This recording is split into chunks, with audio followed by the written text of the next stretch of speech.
You can't say she didn't warn us. He wants a military who will be loyal to him personally, one that will obey his orders even when he tells them to break the law or abandon their oath to the Constitution of the United States. She laid it all out. Donald Trump has repeatedly called his fellow Americans the enemy from within, and even said that he would use the United States military to go after American citizens. And now it's here. Trump's former DHS chief of staff is warning the nation that Trump is out of control and there's no one on the inside to stop him. He's also warning us that Los Angeles was chosen as a reason. The people have predictably risen up against unlawful ICE abductions and violence. ICE is absolutely out of control in LA. They even raided a grade school graduation. They raided Gratis Elementary School, which is mostly Hispanic, during their graduation. The parents ran for their lives, leaving some children there because of the chaos. Listen. Most of these schools are predominantly Hispanic. Gratis, I believe elementary, was having their graduation. And all of a sudden, a bunch of parents have to run out because ISIS is there. Parents had to run out because they don't have papers, and they had to leave their kids because the kids do.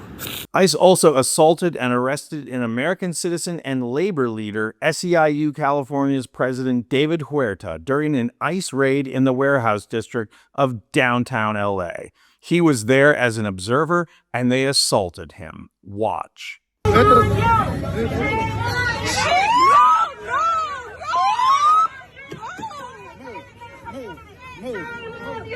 And now LA is fighting back.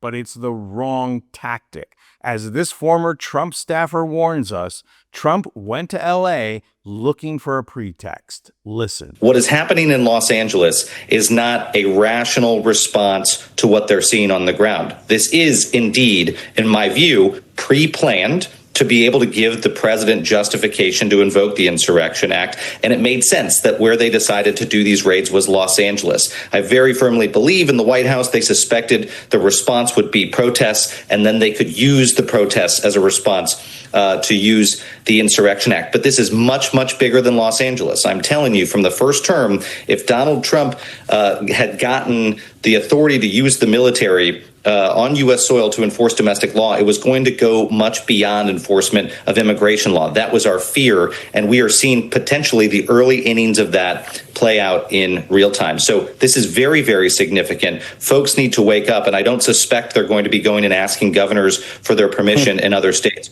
where they try to deploy the military on U.S. city streets. Miles, could you keep going a bit with that, since you were chief of staff at Homeland Security during the first Trump administration? And can you talk about what when the protests started during Black Lives Matter, there was not an immediate coordinated response like what we saw yesterday. And when we have top officials immediately calling this an insurrection, we have the border czar on the ground in Los Angeles. What do you make of the decision to be in California, where Trump has threatened to cut off federal funding, instead of, say, Texas or Florida? Yeah, well, I mean, look, I think the difference between these two periods of time is there are no more John Kellys. There are no more folks like me and Mark Esper and Rex Tillerson and you name it in an administration to convince the president not to go forward with this. I think he would have done something on a much more sweeping scale during the Black Lives Matter protests if there hadn't still been people behind the scenes like the Secretary of Defense saying we can't go as far as the president wants to. But I go back to I think this is a lot more significant than people are realizing to have the United States military enforcing U.S. law is a giant, giant leap. And in the way the Trump administration looks to be going about it, we haven't seen anything like that in half a century. And I would suspect it ends up being unlike anything we've ever seen, perhaps since the American Civil War. Now, again, we're early. I'm just prognosticating here, but I'm telling you, this is what he wanted to do. And it was something that folks were very, very alarmed about because they didn't think the president was going to have the willingness or ability to check himself in terms of how to implement those authorities. He very much wanted his own private police force in the United States. This sounds crazy to say, but when I first came forward to talk about my fears about the Insurrection Act, I said the president referred to these as his, quote, magical powers. Those were his words and not my words, because Donald Trump came into the presidency and asked his lawyers,